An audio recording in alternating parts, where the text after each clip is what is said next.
for a long time. Did it go beyond your expectations?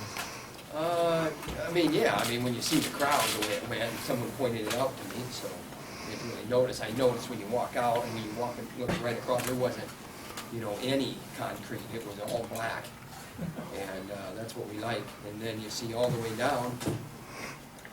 It's good. Tom, what can something like this do for the sport of wrestling?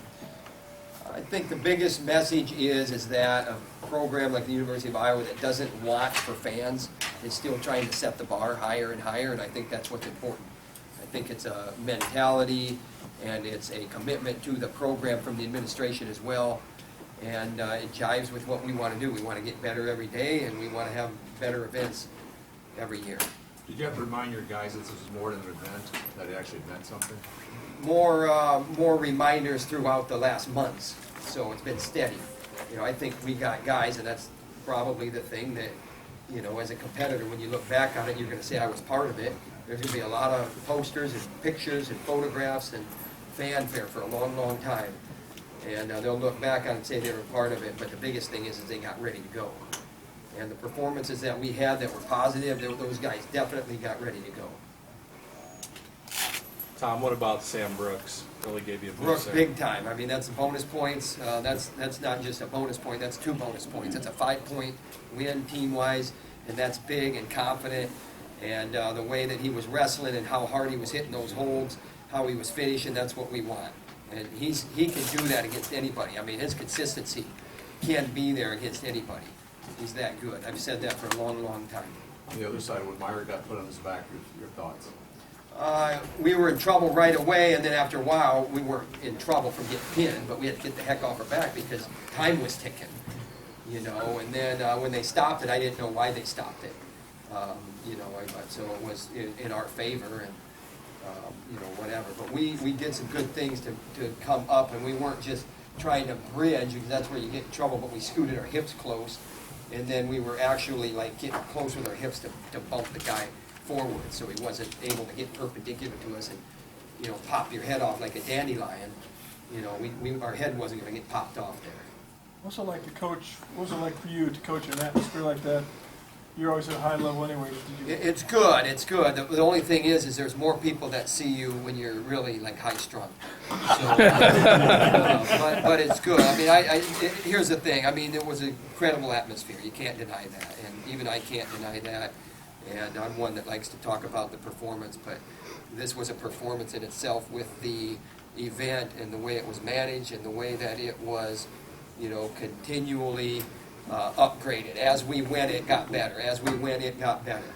And Luke Eustace gets a lot of credit for that, and our administration, and Gary Barta, and football, Federici, all those, everybody that we've talked about for a long, long time now, they should, take a bow. Coach? You talked about setting the bar high. Do you have any words for Tom Ryan and Gil Sanderson and these Division I coaches from other They're doing teams just in fine, regards and to we these events? got work to do, so I don't pretend to have any advice. How about in regards to them? Most likely we'll have events like this Well, because you Gail guys have shown it Sanderson's to be been done. talking about making the sport better for a long time. I mean, that's where his head is, so. And with the rules, with the events and national tours and that stuff, so he's on the same page here. Coach, what about Burek and big win after Sammy's win that you really needed? That was a big win, a little bit tight maybe, and I don't know why it had to be tight, but, the guy was in and out on us and doing the things that they do best, and we got caught a little bit early and then kept our hips up. And he was in deep on us, and we never let him sit us or lift us. We kept heavy hips on him, and then after that he never really got to us, and, we actually had a takedown at the end of that match, in my opinion, and that was from go-behinds, and a couple times we jumped that go-behind. So we were moving our feet there, but we wrestled a little bit tight. And I think he can ride more, too. I think he can control that match on top more. A lot of events never live up to the hype, Coach, but this one, do you agree this one exceeded the hype? The hype for the fans is what's important to me, and that's what it's about. Our fans. I'm selfish that way, but I know it's great for wrestling, and I mean, there's people in Russia and Turkey and Iran that are going to see this as well, or maybe even saw it, and they will know about it. This is the city that Dan Gable lives in. So, that's a big part of it as well, internationally too. How important was it just to get a win? There's the question. It is important. That W is important. and we didn't wrestle well. I mean, you look at 8 back points given up in Cooper's match, and then Meyer giving up 4, and then and coming just close, and just not really realizing how your opponent's feeling and how to capitalize on it, and you're ready to, so what, you start slow a little bit, and then you get yourself back into it, and then you let things kind of get away from you again. And we did a good job of not letting things like unravel completely, like Cooper. I mean, he'd give up 4 near fall, that could have, but you're going for a big move there, a fall there, at the very least you end up back on top. And that guy's funky there, so you got to be able to feel those things and anticipate before they happen. This is the first time we've seen the new stalling calls. What are your thoughts on how they were called today? Pretty consistent, I thought. It was pretty consistent. There was one there at the end of the 74-pound match that, maybe I was begging for it. I'll watch the film and then I'll evaluate myself. But I had an issue with that one, but other than that, it was consistent. You guys seem to wrestle the boundary line well. Have you practiced under the new rules and really trained? Every year there's new rules. Every year there's situations. There's a finger grab rule that a lot of people don't know about. You're going to see a lot less of that, and it's making the sport better for the most part. I think stalling is stalling. I don't think we need an out-of-bounds rule, but I think the way that they called it was right, and yes, we do practice the rules. Yes, great wrestling. Clark got caught up in a little bit of a riding match. When you score those back points, I think maybe he could have had a little bit more urgency to get the major decision on his feet. I think he could do that a little bit more, but tell you what, he's wrestling his match, and we're not going to question him. But we got to get those major decisions. And the thing is we're close to those majors, so that's positive. Now we got to get the majors. A guy like Sorensen, that wasn't a close match. And, another takedown there with riding time, I think it's a major. I don't remember the score exactly, but I think I'm right there. Get the takedown there.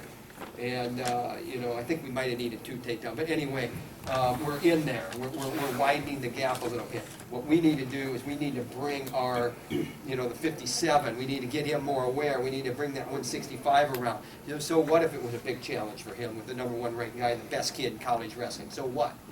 Right now, with Derringer. Patrick Rose, he's capable too, and we never really even got to him. And we can get to these guys. And Sam Stoll, you saw the weakness. What's the weakness there? Bottom position. Logan Ryan, you saw the weakness, giving up wrist. So, bottom position is big right now, no near fall. Tom, with the chance to capture a new audience, what was your take on the action as a whole? Better than maybe some big duels in the past? That's a good question.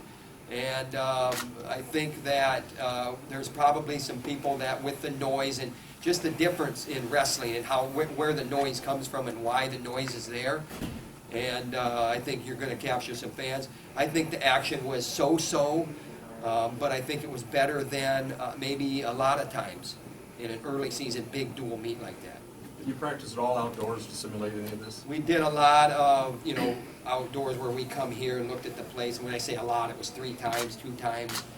We didn't have a mat down, but we knew where the center of the mat was. And we pointed out, when there was 32,000 fans, this is where it's going to be out to and on both sides. And, so they knew. But, the biggest thing is that they did a good job themselves getting ready to go. Do you feel like the product that a lot of these maybe fringe fans saw today will get them at a lot more meets down the road? I think that it's kind of with Andy Hamilton's question, I think that you can always do more. Wrestling is a sport that can be dry for people that don't know what's going on out there. And I think there was a lot more out there than maybe there could have been. I think it was a lot better than it could have been. Could have it been better? Absolutely it could have been better. And especially, with a Cooper coming from behind like that, maybe get the W, maybe, no, do it. And Meyer the same way. We give up a third period takedown there, and the guy's playing possum. You have to be able to feel that.